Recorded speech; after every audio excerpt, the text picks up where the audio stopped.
This week, we have an update on Starlink, a piece of gear that we are absolutely enjoying. Plus, Jason shares the travel trends of 2022 and what we can expect in the coming year. This is RV Miles.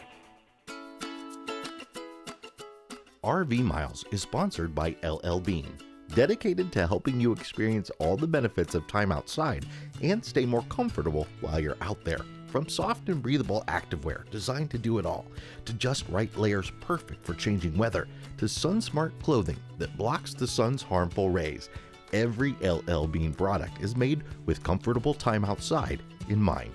Visit llbean.com to shop now. LL Bean. Be an outsider.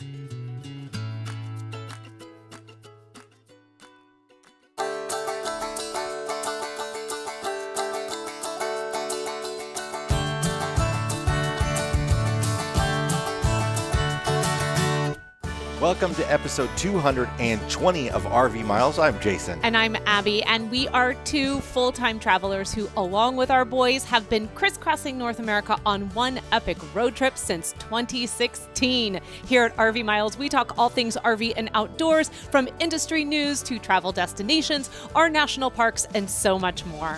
We hope you all had a wonderful Thanksgiving. We did for sure, and we're looking forward to heading out of this area to Kansas City for the Christmas holiday, and then back here for the new year before we hit the road, getting things like doctor's appointments and all that sort of stuff done before we head out again. I know we took 3 days. Did we take 3 whole days off? 2 days? Yeah. Something like that. It just felt magical. There was so much to be thankful for, but we are thrilled to be back here, thrilled to be back with you all again, and we have a lot to cover today. Yeah, as you mentioned, we're going to talk about travel trends for 2022. I've got a separate video that I'm putting out. I don't know if it'll be out before or after this podcast, but on how busy of a travel year it might be next year. A lot of surveys pointing towards that, it being a very busy year next year. But that's not what we're going to talk about today. We're going to talk about what people are doing and how they're traveling.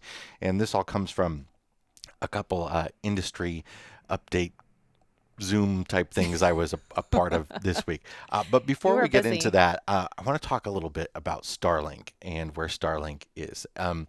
If you're not familiar, Starlink is the internet solution that Elon Musk has been pioneering of low Earth orbit satellites. Lots and lots, like going to be like 60,000 of these satellites that are much, much lower than the ones that are way out there that we all, are familiar with when we think of satellites. These are going to provide, and already are providing, very high speed internet to people who don't have access to it otherwise. And we've talked to several RVers who are already using it face to face, and they're really happy with how it's working in general, but there are some major drawbacks. And Starlink came out of their beta version quietly in November without really making any changes. I think a lot of people expected, they're going to release a new mobile antenna, and because there was, Elon Musk puts all his information out in tweets. That's how Tesla and Starlink put their information out as tweets. Elon Musk had mentioned a mobile version to come later this year, which hasn't happened yet. They did announce a new antenna. It's now rectangular instead of the circular one. It's going to be a little bit lighter and stuff. Hopefully it draws a little bit less power, because one of the biggest problems with Starlink right now is it draws a heck of a lot of power for those wanting to be off grid. But if you are looking to get Starlink right now, it's going to be a problem. You're not going to get it until at least mid-2022. I actually just signed up for the beta version, and we're going to wait till at least mid-2022, and that's all they tell you. Isn't that very long, actually? I mean, let's talk about it. I mean, that's like 6 months. I mean, here we're at the end of 2021, believe it or not. So, even if this is something you're thinking about, or we roll into what's going to be the height of the camping season, this could actually be a reality around that time. Mm-hmm. It's crazy to think about. The problem is A, there's still that problem with the power draw. Yeah. And B, it is highly, highly susceptible to obstructions. highly susceptible to obstructions. And it's susceptible to a lot of the same problems that cellular internet deals with in terms of there being enough room on that satellite that you're attached to for everyone on it. So if you are, for instance, boondocking in Quartzsite, Arizona this winter with thousands of other of your RVer friends, RVers that do that often know that their Verizon might be fantastic in Quartzsite when all the RVers aren't there yet, but when they all arrive, it becomes terrible. Starlink is going to be susceptible to those same sorts of things, especially until they get a lot more satellites up. But there's a big problem brewing with that. This comes from the Mobile Internet Resource Center. Our friends Chris and Cherie over there do a fantastic job covering internet for people who are mobile. I feel like this is drama. Like you're about to just I need to pop some popcorn or something. You're going to spill some tea. There was a leaked email that Elon Musk sent to all of the SpaceX employees. SpaceX is what runs Starlink. So you're saying he does things beyond just tweeting. Right. Because I kind of figured at this point that everyone at Starlink or Tesla didn't know what they were doing until Musk tweeted about it. And then they're like, oh, that's what we're doing here at work? Okay, great. So this email that was leaked, though, was basically like, we're at a genuine risk of bankruptcy.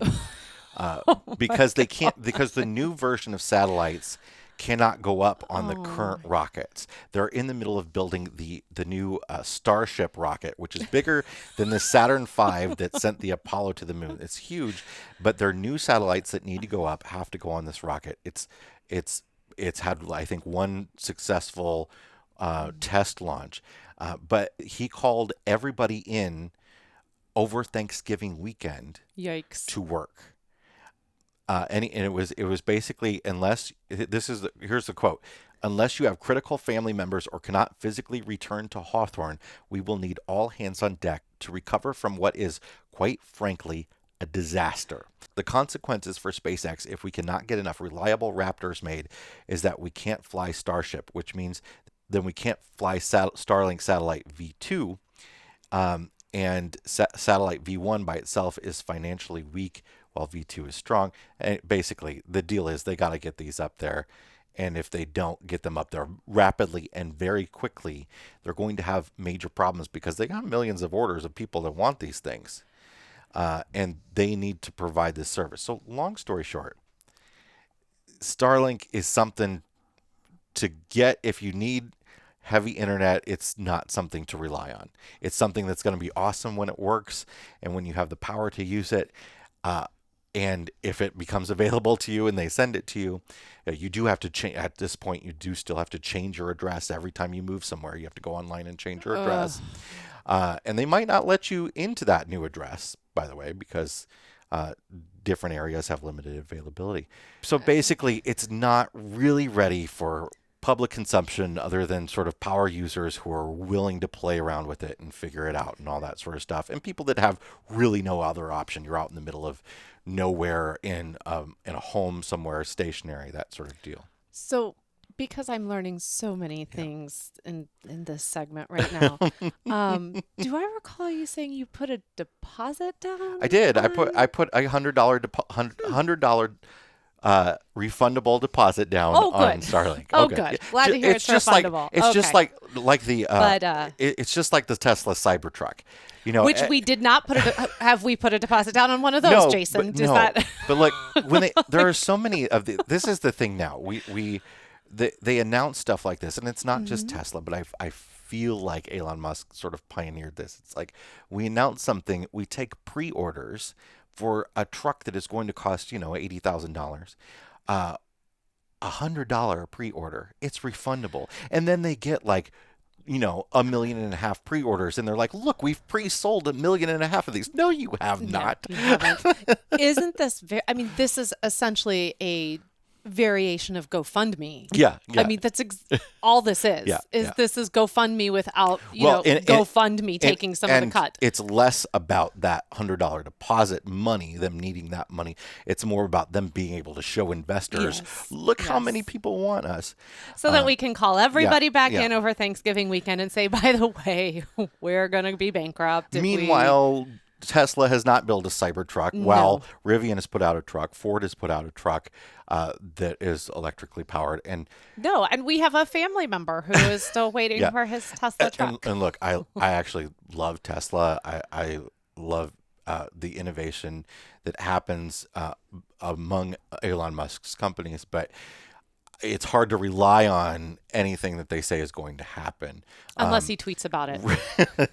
So again, it's not the best option, but it's something that if you're willing to play around with, you might want to sign up for, at least to get on the waiting list. Well, and it sounds like we're willing to play around with it because we're now waiting for a while. Once we get one, we like to share with people the important information about how it works. I like how you use the "we" in that sentence, because you like to do this thing to me on the podcast. I've noticed over the last year where you drop a, hey, we bought this, or hey, we're doing this, or hey, just so you know, where I've committed us to this, and you do it to me on the podcast. Yeah, you can't tell me.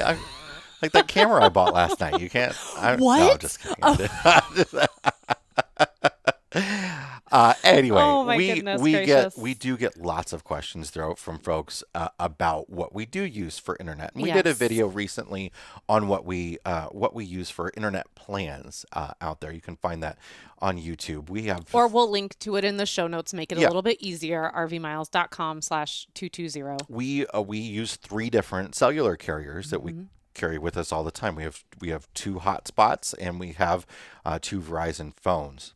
So, and we're using all 3 carriers. So we have T-Mobile, AT&T, and Verizon. But a new device that we have that we didn't talk about in that video because we didn't have it yet is we finally have a cell booster, and we kind of got like the biggest baddest one out there. Again, with the Wii. So so I did want to tell you guys a little bit about the WeBoost Destination RV, which is our cellular booster. And cellular boosters, basically what they do is increase the signal between you and a cell tower out there. If that tower is already congested, it's not going to make it a whole lot better, like the issue in Quartzsite. But if you are far away from a tower, it can boost your signal between those 2 locations. And over the past few months, we've had so many chances to have to use the WeBoost Destination RV to really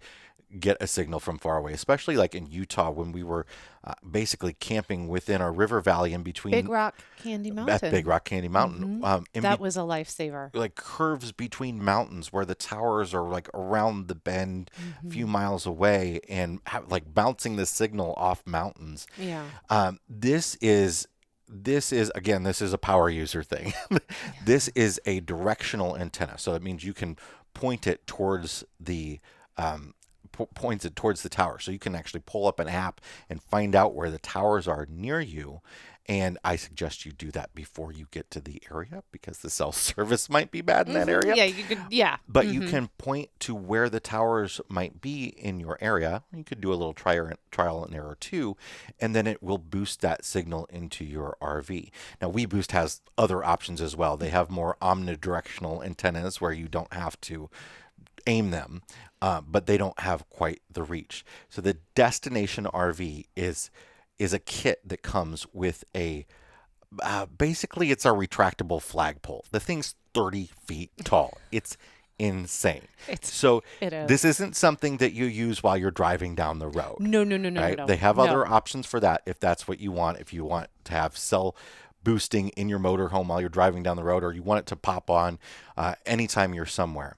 But we set it up when we need it. When the internet is bad, we say, okay, we're going to try the WeBoost. And I put the flagpole up, and it attaches to the RV. It comes with these 2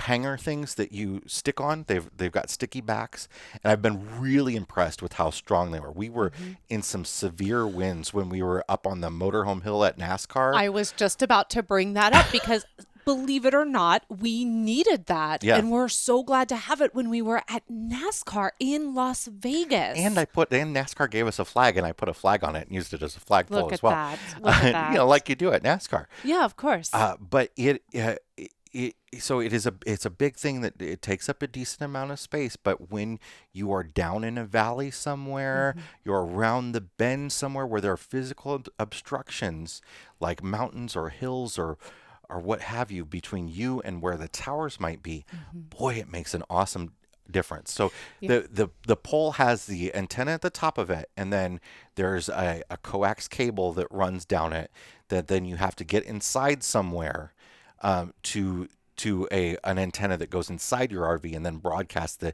signal with inside your RV, and it works with any of the carriers. You don't actually have to plug your routers or anything into it, and you can get other options for plugging in like a router, but because we have these different options like cell phones and these 2 different hotspots that can't have the SIMs removed from them, it's very useful for us to have one device that just sort of automatically boosts things without us having to monkey around with it too much. Yeah, so we've had this now for about 3 months. I think it's really important for us to be transparent and let everyone know that WeBoost did reach out to us and ask us if we would test this out for them. And so we agreed to do that. And the caveat to all of that was that we were allowed to have a free opinion. We're not here to push this for WeBoost. They sent it to us knowing that we were going to test it for several months, and then we were going to share our honest opinion about it. So like I said, we've been using this now for 3 months, which means we felt like we were at the point now where we had put it through its paces here in the Southwest, in the Midwest, in going through, coming back. We've had it kind of in several different locations now. We felt like we could talk about it, that we could talk about it honestly. And so, of course, part of that honesty is also being transparent about how this came to us. Yep. So, we want to say, thank you to WeBoost for reaching out to us, but then also thank you to them for just wanting a genuine and real review and not something that, felt bought. Yeah. And it comes really nicely packaged and really easy to set up. And it comes with virtually everything you need. They give you a little flat cable in case you want to run the cord that goes inside, like through your slide seal or something like that. We actually ran ours through a hole in our pass-through, and the antenna's hanging behind our sofa in our living room. But it's a great little device, and we're real happy with it. $650, so it's a little on the pricey side. Cell boosters generally are. And it is something, again, that you're going to want to use stationary. It will only work stationary, but you wouldn't have a 30-foot flagpole somewhere else. You should not. No, you don't have to put it up to 30 feet though. No. If you don't want to. If it works at like just above the height of your RV, you can do that as well. But I'm very happy with it. So great job, WeBoost. Yes, good job, WeBoost. I didn't mean to cut you off. But once we get back out on the road and we're through the holidays, I am also going to do something visually with this so you can see how we use it. So, head over to RV Miles Instagram, follow us over there, and eventually, as the new year rolls around, we'll put some kind of reel or something together so you can get like a visual idea of what it's like to use this 30-foot flagpole. So the WeBoost Destination RV is made by Wilson Amplifiers, and we'll put a link to wilsonamplifiers.com in the show notes. RVmiles.com/220. All right, let's take a break, and when we come back, we're going to talk about travel trends for next year. We'll be right back. Find your next camping adventure with the Spot Tonight app. Spot Tonight offers real-time visibility across numerous campgrounds available for immediate booking.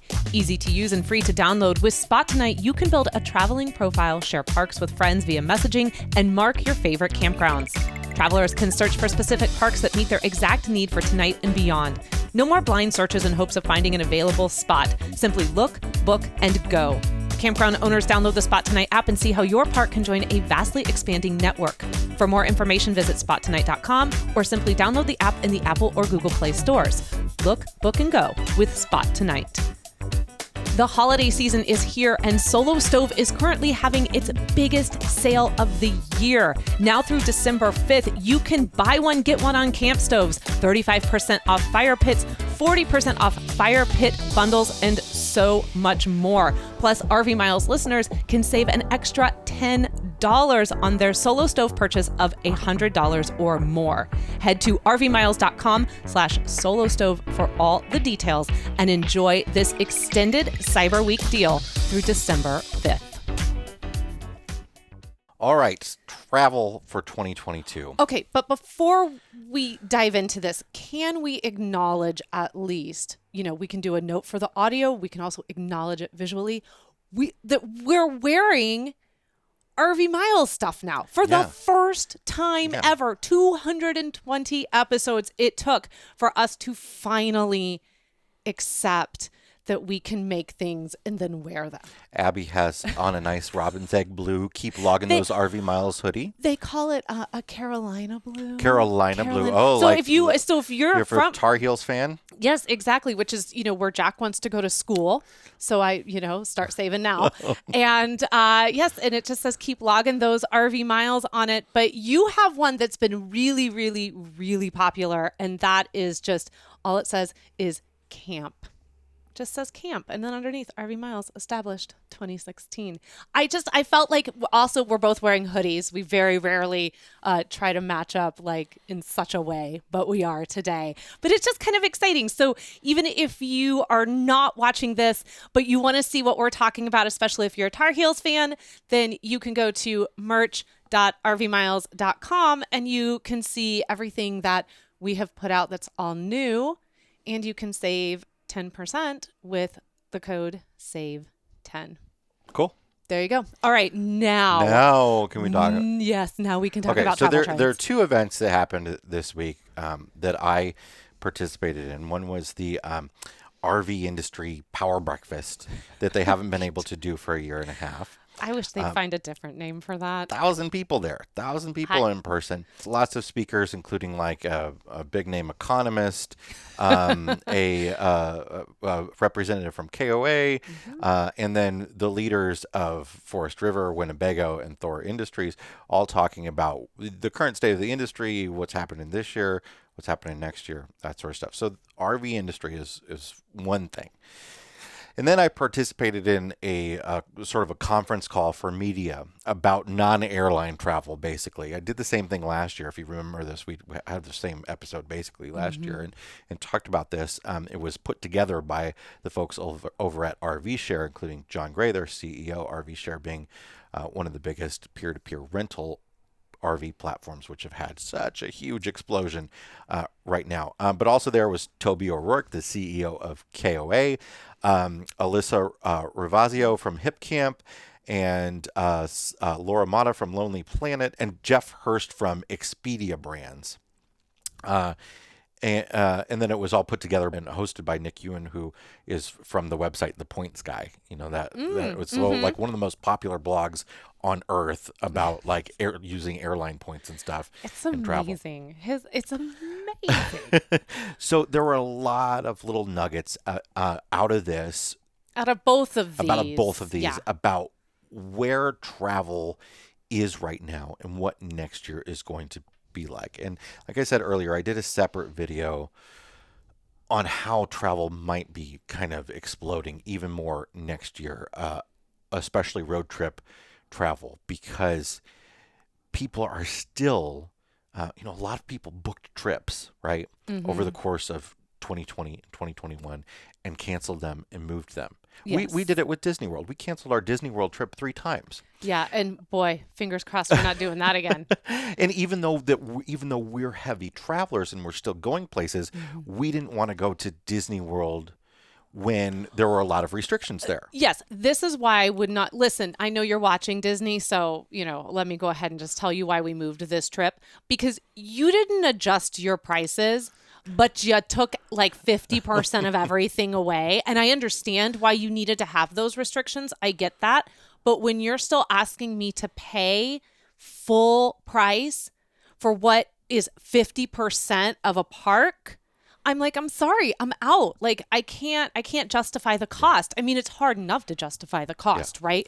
So when you start seeing all these things disappear, you're like, I can't, I just got to keep moving this until, it's safe to put these things back in, like parades and fireworks. So there's a lot of that happening with lots of people, lots of family reunions, families finally getting together. Not necessarily a whole big, 200 people family reunion, but like 2 or 3 family units getting together and going on a vacation somewhere. And a lot of that happening in campgrounds.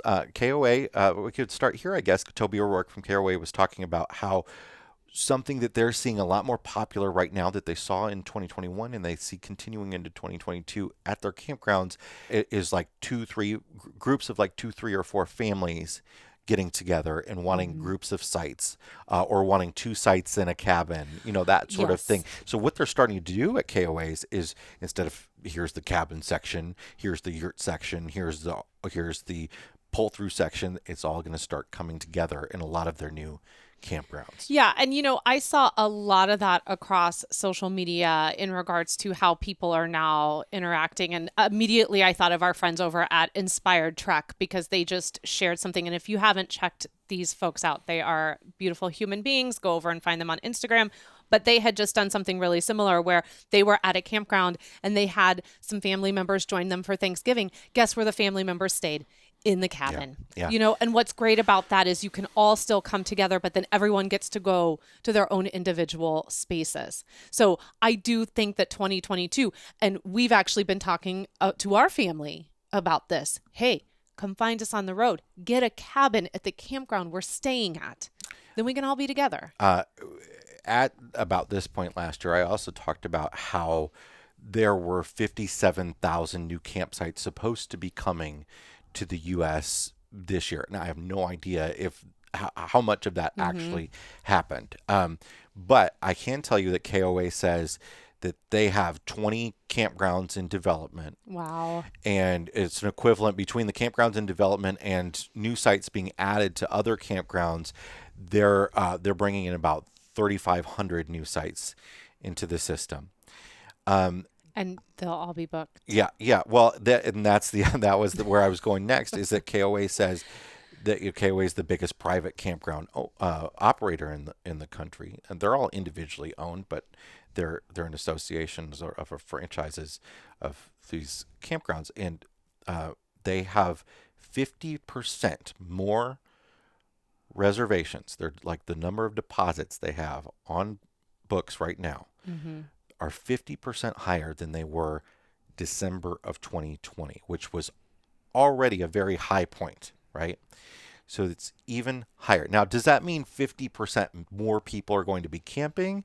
I don't think so. I think a lot of it has to do with the fact that people feel the need to make reservations more in advance right now. Yeah. And that was one thing that was a very common thing in this conversation with all these different experts, is saying that they're not booking their spring break vacation. They're booking their spring break vacation and their summer vacation at the same time. And their Labor Day and their fall. And part of that is because they feel the need to, but also part of it is they feel more comfortable. They feel less like those reservations are going to be canceled. Back in December of 2020, it was very unclear to a lot of people when they made a reservation for any sort of travel, what might happen with that travel. So there's a lot more confidence in that. Even with like a new variant happening, I think people feel pretty confident that they'll be able to camp. Well, at this point, anything that pops up has been there, done that, right? Yeah. So there's not a whole lot in regards to how we're traveling post first pandemic. That is, I know, because we're in like the third at this point. So there's not a whole lot that's changing there. So now we understand the steps of travel. And on top of that, a lot of people are starting to take delivery of their units that maybe they ordered 6, 8, 9, 10, 12 months ago. I've seen several people share in the RV Miles Facebook group, look what just arrived, look what just arrived. So now they have 2022 to actually, I know now I have it. It's in my driveway. I can now go camping. That's a good point to start talking about the RV industry a little bit itself. The projections for the number of units produced this year has now gone up to 600,000. I feel like we just talked about this like 3 weeks ago in the news or something, where they had dropped a number that seemed huge, and now here's this next number. Well, I remember when we started back in 2017, or it was 2018, I can't remember when, but whichever year that was. Did we start this in 2017? Well, yes, but I don't remember which year it was that they did 500,000 for the first time, and that was a big deal. So now we're at 600,000 for this year. They project to be producing 600,000 RVs next year. And the economist that was at this RV Power Breakfast was saying that he agrees that that is going to be totally doable and possible, even with rising gas prices. This was a very conservative economist that was assuming that gas prices are going to go way up, saying that that is not going to affect RV sales very much. And I agree with that. You know, there's a lot of people that keep saying these gas prices are really going to hinder RV sales, but I keep going back to this stat that people use these things on average 13 days a year. If you use your RV for 13 days a year or less, gas prices are not going to affect, because also gas prices also increase the cost of other types of travel too. They increase the cost of a road trip in a car to hotels. They increase the cost of airline flights because they use fuel as well. So you got to take that into consideration as well. You know what I would love to see, and maybe it's out there, and if it is, someone, leave me a comment and let me know. I would love to see a survey or an average. So you say, okay, they use this 13 nights, 13 days out of a year. I would love to see of those 13 days, or of the average RVer, what is the average mileage between their home to the campground? Like, what are they only, is the average they're only going about 70 miles from their house? Like, I would be so curious, because I think that also plays a I think that stat part. exists, and I'll look that up for next week. But in addition to all of that, we've had all this stimulus money, and there has been inflation based around that, and there's no denying that. And certainly RV costs have gone up more than inflation. Mm-hmm. Americans are sitting on that stimulus money. Americans have $3 trillion of stimulus money in their banks unspent right now. And there's no doubt that some of that money, when people feel a little bit more comfortable spending it, if there is some more consumer confidence, they will continue to be buying RVs. And they are continuing to buy RVs now. People have not stopped. There's not been a slowdown at RV dealerships other than a normal seasonal slowdown. I'll tell you what, from what I listened to at that Power Breakfast, they were not very concerned over there at the RV industry. There was the only thing they seemed to be unhappy about, for the most part, is the word EV. That did not seem to thrill too many of them over there. That's going to be, I think, a hard pill for the RV industry to swallow and figure out. And some people were a little bit grumpy about it. But, I think that, and I know you're looking at me like, oh, you're just going to tell that? And I'm like, yeah, I'm just going to tell it, because they were grumpy about it. I think that the RV industry has a lot of confidence right now, and some of it is certainly earned, and they're working their tails over there to push out 600,000 units. But one of the things I liked hearing at the Power Breakfast, if we can just talk about that for just a second, was that there was a lot of acknowledgement, now whether this turns into action, that they have to do better for the consumer, for the owner, and that they have really let all of us down once that RV leaves the lot. Like that whole what happens, and we've been there. What happens when you drive that thing away is that everyone's like, bye. Don't have to deal with you ever again. It's particularly something they call repair event cycle time. So that's the amount of time it takes between when you need a repair and when a repair happens, right? And that number has gone up dramatically. 2 weeks after purchase.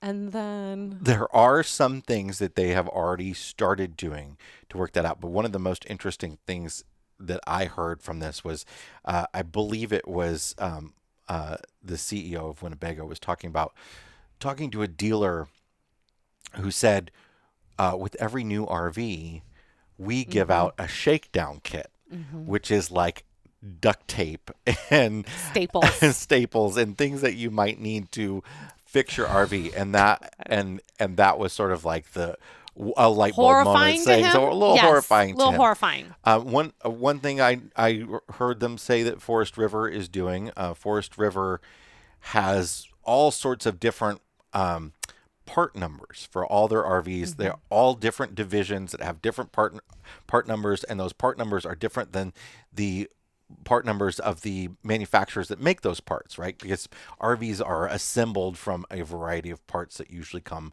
from elsewhere.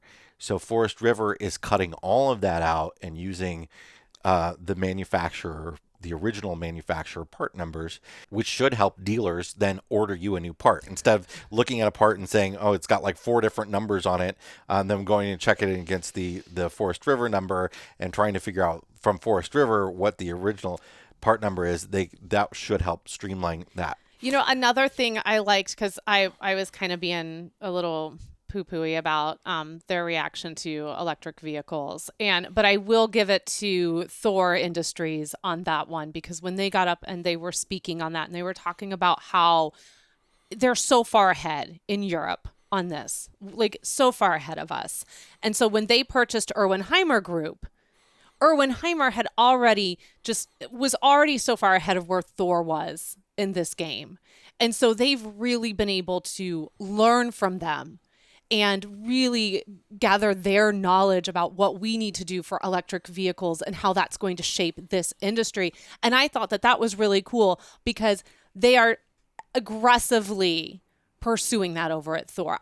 Now, what that means in regards to how Class A's and towables and Class B's and all that, who knows? Well, the reality is that we're not ready for electric motorhomes yet. No. The electric vehicle industry is not there. Battery power is not there yet. They have come out with now electric vans, right? Yeah. Like that could be, electric Sprinter van, electric Ford Transit that could be turned into a motorhome. But the problem is the range of those things is like 80 miles, because they're meant for like Amazon to deliver around your neighborhood. Right. Right.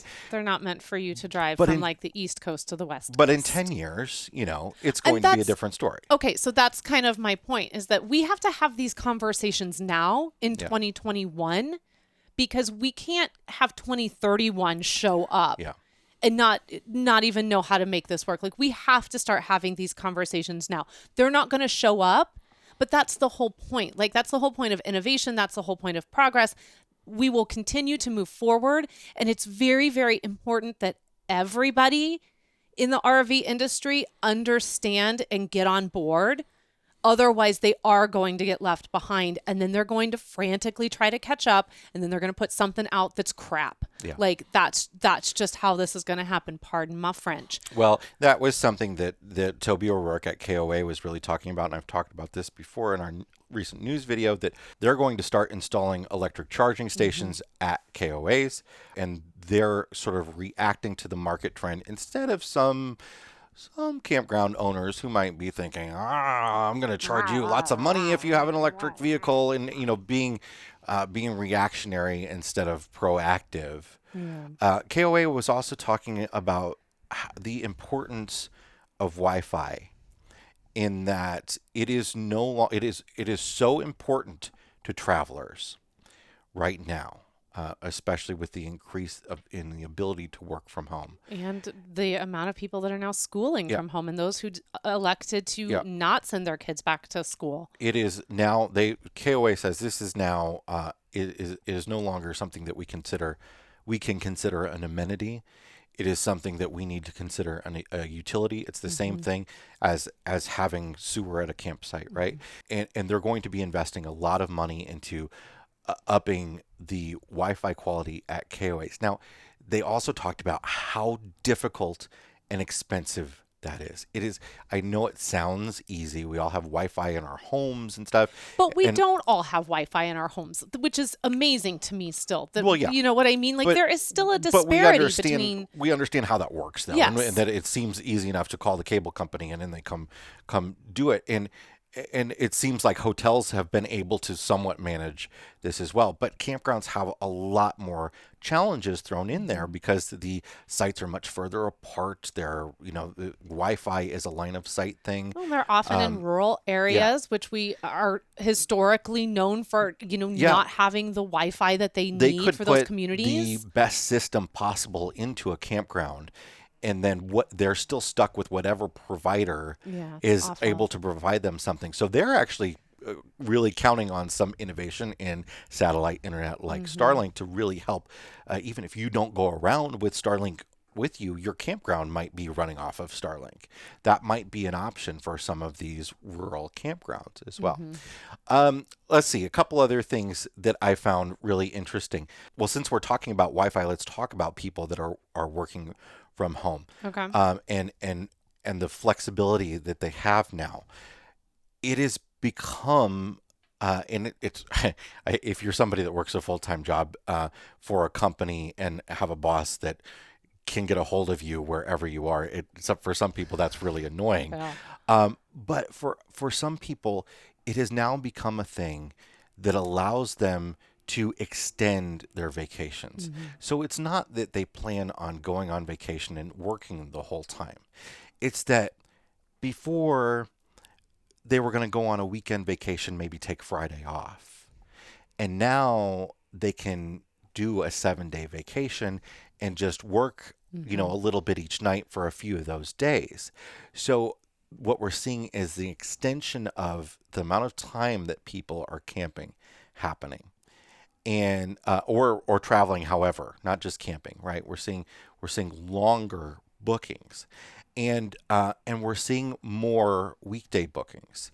The Alyssa at Hip Camp was talking about this, how amazing it was to see last year how many, like, just Tuesday and Wednesday bookings there were, because people have a lot more flexibility to do that now.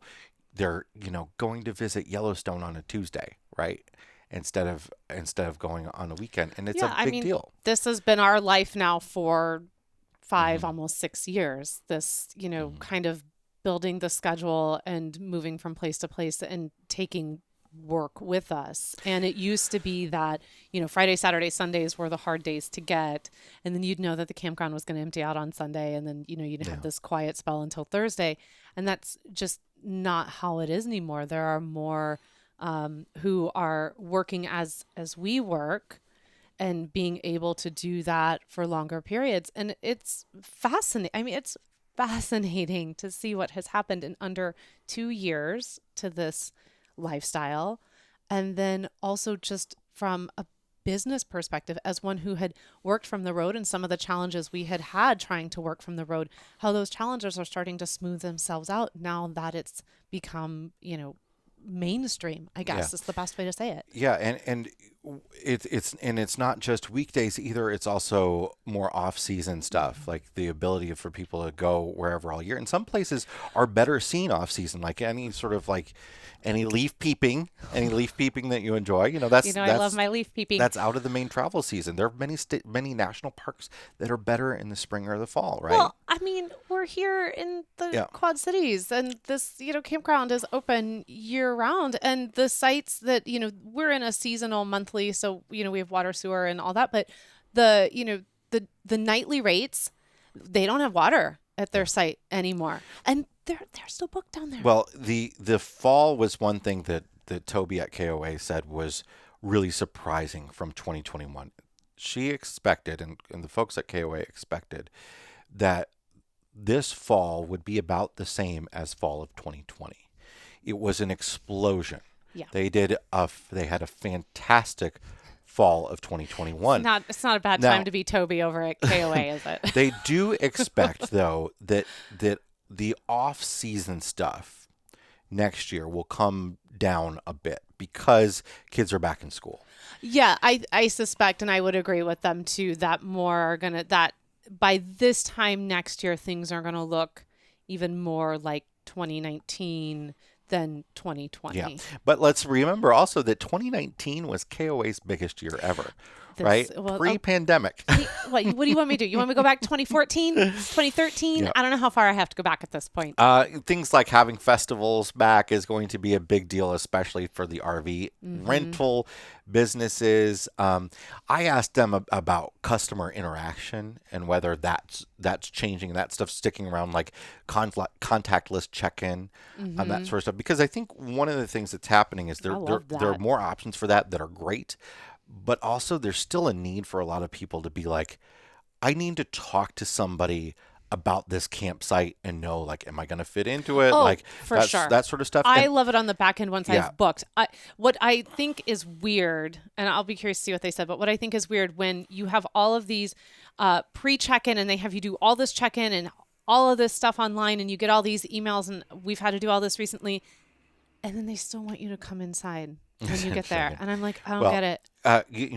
For RVshare, the customer contact is an important thing because they got to, they show them the unit and stuff like that.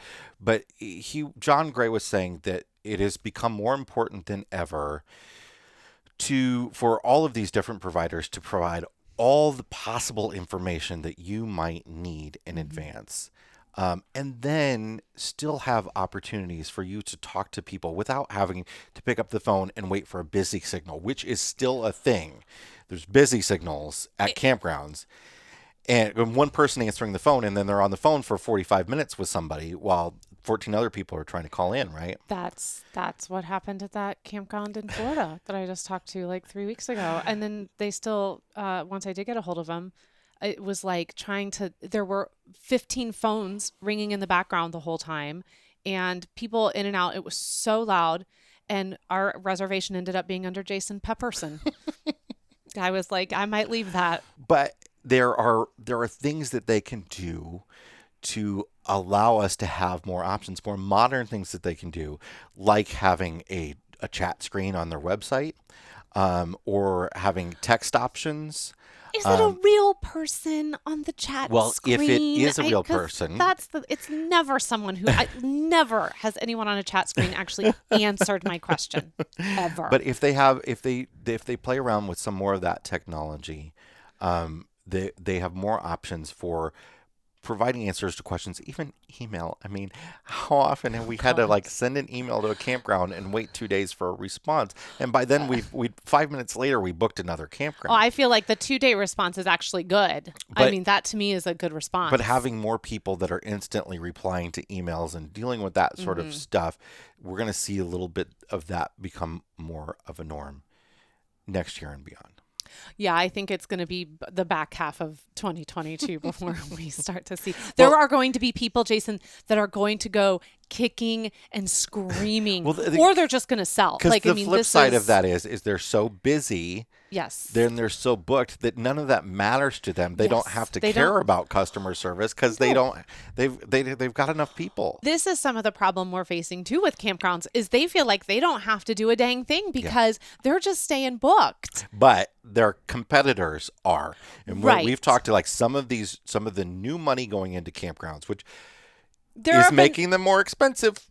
Let's be honest, campgrounds are going to be more expensive next year. But some of the new money going into campgrounds is some very sophisticated people in the hospitality industry, like our friends at Verde Ranch RV Resort. And I'm here for it. I know because I do believe that there's going to become, there always has been actually, the difference between the private and the public campground. That's always been there.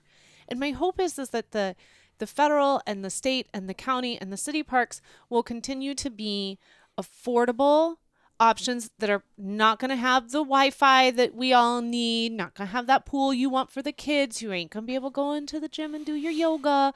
None of that stuff. No food trucks are showing up at the state park, right?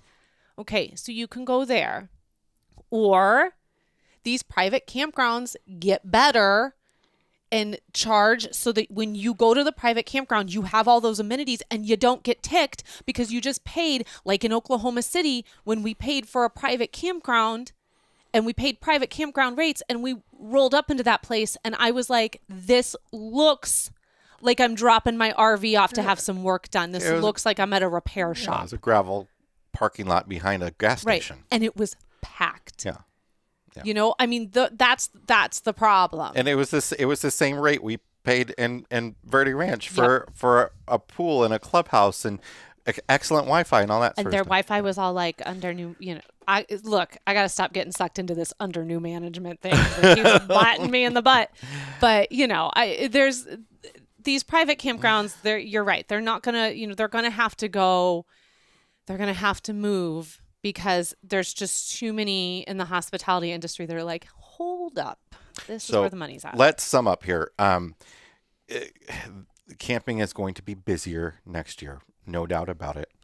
RVs are still going to be hot. People are still going to be buying them. Sorry, there's not some massive sell-off happening yet. If it does, we'll let you know. Inventories are getting better. It's easier to buy an RV than it was 6 months ago, but it's still hard, and it's still expensive.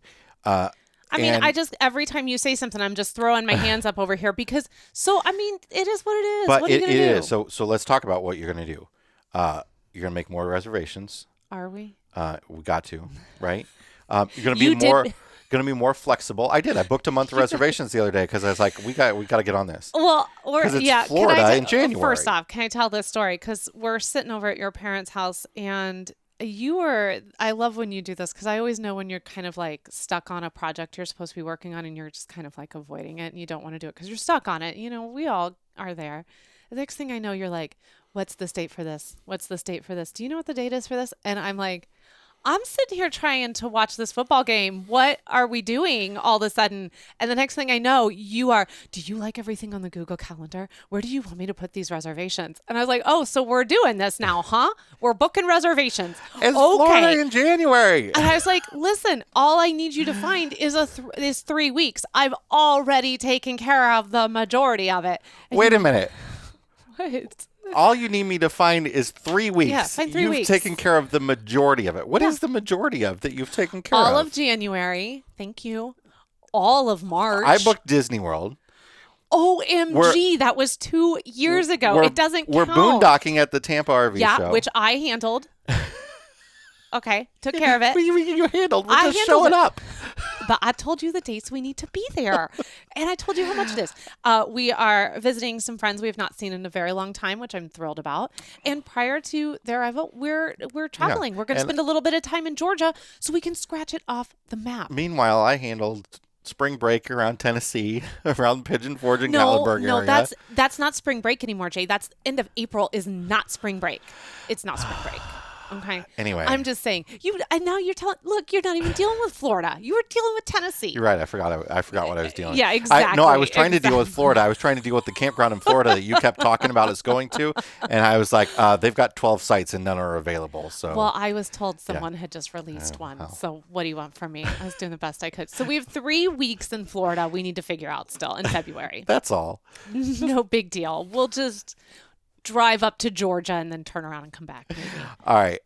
So booking more, being more flexible. Mm-hmm. I mean, this is something people often talk to us about because it's hard for them to find the places they want. Stress-inducing. And our travels are often based on just what's available. We're like, oh, there's something open at Zion. Let's go there. I know. I mean, we gave up the Keys because it felt like too much. Yeah. It was too much work. It started to feel very stressful. And I said, well, okay, this isn't going to happen in 2022. So often we'll pick destinations based on availability. Yeah. But then also for next year, really, if you haven't done it yet, figure out boondocking at least a little bit, and figure out systems like Hip Camp for camping on private land. Some of these hip camp options now, they give you dinner. There's all kinds of crazy upgrades at some of these awesome hip camp locations where you check in at a farm and they give you like a basket of eggs and produce and stuff like that. I mean, fantastic stuff. Yeah. I mean, so this is, again, hip camp. And then, if you're not one of the bajillion people that already has one, get a Harvest Hosts membership. This is a great time to do it because they've got 20% off going on right now. Boondockers welcome. A lot of people have used Harvest Hosts but have not taken the step into Boondockers Welcome because they maybe are a little bit less uncomfortable with a person's private land instead of a business. Yeah. They're a little less more. They're a little more uncomfortable with a person's private land than a business. But I could tell you, Boondockers Welcome is awesome. Boondockers Welcome is so it's good. Really, really great option. Yeah, we really like it. And so, I will link to all of these ways. Like we have a video and an article on boondocking and just the basics of boondocking. It does not have to be, you do not have to trick yourself out in order to do it. I will link to Harvest Hosts and Boondockers Welcome and to Hip Camp and all of this that we talked about, to the article on the survey. And then, another thing too, and then we got to move on from this before this turns into a 2-hour podcast, is you've also got to be more flexible. If you are really wanting to do national parks, you have to be flexible in the fact that maybe you need to, 2022 won't be the year of, the Yellowstone or the Yosemite. It still possibly could be, but you might want to look into parks that give you that big park feel without being that top 10. And we actually have a video for that of 8 parks that we think will give you that big park feel without the big park crowds. So I'll put that at rvmiles.com/220 as well. I wish I was like writing all this down of all these things I'm going to do, because I always forget them. And then someone's like, oh, do you have that didn't link? do that. And I'm like, oh, here it is. Sorry. Oops. So I will try to listen to this. Yes, let's do that. When you edit, when I edit, I can write it down. Yeah, when you edit, because I never go back and listen. 220 episodes, we figured that out. I never go back and listen to these things. So you edit, because I don't want to go back and listen to myself. All right, let's take a break. Yeah, because we still have a fresh tank, black tank to get to. We'll be right back. Be right back. Electrical surge protection is one of the cheapest insurance policies you can provide for your RV, and the Power Watchdog Smart Surge Protector, made by Hughes Autoformers, beats the competition with field replaceable surge modules. With other brands, when the surge protector takes a large surge or a spike, you have to throw it away. The Power Watchdog can be brought back to life with one small affordable part you can replace yourself. They'll even give you a free surge module in the first 2 years and now have a limited lifetime warranty. Use the coupon code RVMILES, all one word, for 10% off your order at HughesAutoformers.com. That's code RVMILES for 10% off at HughesAutoformers.com. Fall is around the corner, so it's time to start thinking about prepping for the winter off-season. Whether you own a motorhome, a travel trailer, or a truck camper, EmpireCovers.com is here to help protect all your vehicles against Mother Nature. EmpireCovers.com offers high-quality, affordable covers that are engineered to protect. Every cover comes with a free multi-year warranty to guarantee that it remains durable over time. If you're not in need of a full cover, Empire has just launched a line of RV rooftop covers that keep the roof of your RV clean and protect it from UV rays. Listeners can receive free shipping and 60% off the original price of their cover order. Visit EmpireCovers.com/RVMiles or use promo code MILES60 at checkout. EmpireCovers.com. Protect what you love. All right, we are back, and it is time to check the level of our tanks. Jason, what is in your black tank this week? My black tank is that my new computer has arrived.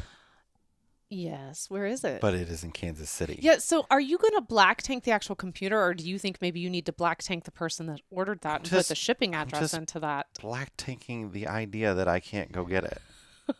Okay? It's nobody's fault. This is like the little... I always got to find a fault in something. My little violin. It's there. I know. And I can't use it. It's Jason. It's sitting there. It's new and shiny. I bet my mom's on it. She's probably already installed Pinterest on it for you. she's saving all those charcuterie boards for you. All right. That's it? That's all you got? Wow. That was the shortest black tank ever. All right. What is in your fresh tank? My fresh tank, here is a sign of the mainstreamification. Is that a word? Mainstreamification. Yeah, be real careful how you say that word. The RV industry. Actor and entrepreneur, musician. Musicians pushing it a little. Dancer extraordinaire. Mark Wahlberg. Mark Wahlberg has opened an Ohio Airstream dealership. Mm-hmm. He actually he owns several, not necessarily Airstreams, but he owns a few dealerships in the Ohio this area. Dude owns he's got Wahlburgers, he's got a fitness club chain, he's got a nutrition company, a supplement company. He is splashed all over Hy-Vee every time I walk into Hy-Vee. Like there's just Mark Wahlberg everywhere. And that commercial with him, the Hy-Vee commercial that was running around the holidays. Clearly green screen. Where he was clearly standing in front of a green screen. And I was like, now I understand why you are making so many outside of Hollywood investments, because you are awful at standing in front of a green screen. Yeah. So he owns 4 dealerships in the Columbus, Ohio area, including 2 Chevy dealerships, a Buick GMC dealership, and this Airstream and RV dealership now. I mean, does he even have anything to put on his Airstream lot? Like, that's, like, what's he selling there? He's just taking pre-orders. You know, he's just kind of taking a page out of Musk's book. He's come a long way from Marky Mark and the Funky Bunch. What's in your black tank this week? So my black tank goes to all of you who hate watched Annie Live last night. I saw you. I saw you all hate watching that. So great. It's about to be my fresh tank. I saw you all. Okay, let's not hate watch things that have not been able to come back for a while. Like, let's definitely not hate watch theater. But maybe like, I don't know, 15 years ago, maybe even a decade ago, I probably would have done something very similar with all the theater people out there in the Twitter and Facebook world. But like last night I was watching it and I thought, I've got some issues with it. There's some things I wasn't super crazy about, but I also looked over, and I'll move in, because this is my black tank for those of you who are hate watching it, and I'll move into my fresh tank, which is the musical Annie Live that we watched last night. NBC. You can rewatch it on Peacock. Yeah. And they're re-airing it on December 20th, I believe. Yes. And if you didn't get to see it and you don't have Peacock, watch it on December 20th. Harry Connick Jr. Was a delight. He's not, the world's best actor, but, you forgive everything when he sits down to the piano and he starts singing. So we're watching it, and I'm seeing, I'm kind of scrolling through Facebook at the same time, because I kind of just want to see what the community is saying about it. And I'm seeing some of you that, are really just, you're digging into it, and it's 10 minutes in. You're digging into the little, like, I don't like digging into kids. I don't like when we get on children for their work. Okay. This girl was great and better than anything I could stand up there and do. But I look over and I've got, 2 out of 3 of my kids that joined us. And they are enthralled and they loved it. And I decided I'll reserve what I would like to believe are professional thoughts on the production for when I'm with you. It's easy to jump on the negativity train, and I find myself there often. Yeah. And it's so much more rewarding to think positively about stuff like that. And you look at a show like that, and you can't think of it like I've seen a Broadway show before, and this was nothing like it. That Broadway show had it had out-of-town tryouts, and it had 24 previews, and then an opening night, and this was one performance. Right, and that's actually what we talked to Ethan a lot about, because he was really harping, our 11-year-old was really harping on the number of times that one camera shot caught another camera as it was moving out of the shot or whatever. He was kind of harping on that a little bit, and you made such a good observation about things like this, and this can apply to lots of other things too, not just, a live performance like what we saw, but they were basically doing their first preview, which is a preview is when you have shows that you do in front of a live audience before your official opening of a show. It's your first audience. It's your first audience. It's a way to get the kinks out of everything and to see how a show runs in front of an audience. And everyone who attends a preview knows that there's a potential for things to change in that preview. You have an option to change things. Sometimes they'll stop and start over. Right. These all happen in previews. So you're essentially last night watching a first preview along with an opening night and a closing night, like all at once. So all these different pieces are happening on top of the fact that they're doing a musical theater. It's staged like musical theater, like a live performance with cameras everywhere. Yeah. in between choreography, right. around and moving in between the scenes and So all that. I think we forget about things like that. And again, this can apply to all different kinds of things. When you sit down to watch something and you find yourself getting into a negative headspace and you're being, you're hate watching something, just think about all the components that had to go into making that happen. Now, there are some things out there, trust me, there are some things out there that are well-deserved. This was not one of them last night.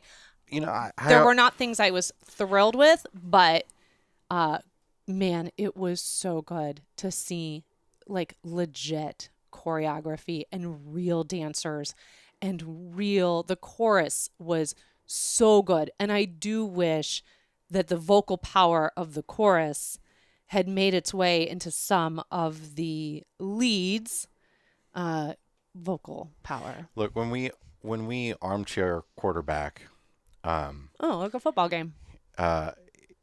This is something I try to instill in my students a lot when I was teaching, is that the people we criticize on TV or on stage or wherever, the musician that we don't think is particularly that good, whatever it might be, 95% of the time they are way smarter and better at their job than we ever think they are. That goes for politicians. It goes across the board. You could apply this because we get a lot of heat for how positive sometimes we are about those in the RV industry, and I'm talking about those at the ground level who are building what you see around us right now and what you travel in. We get a lot of heat from people for that because we tend to take on that philosophy. Now, we are going to criticize when criticism is due, for sure. I'm never going to sugarcoat it. But the thing is when you're negative all the time,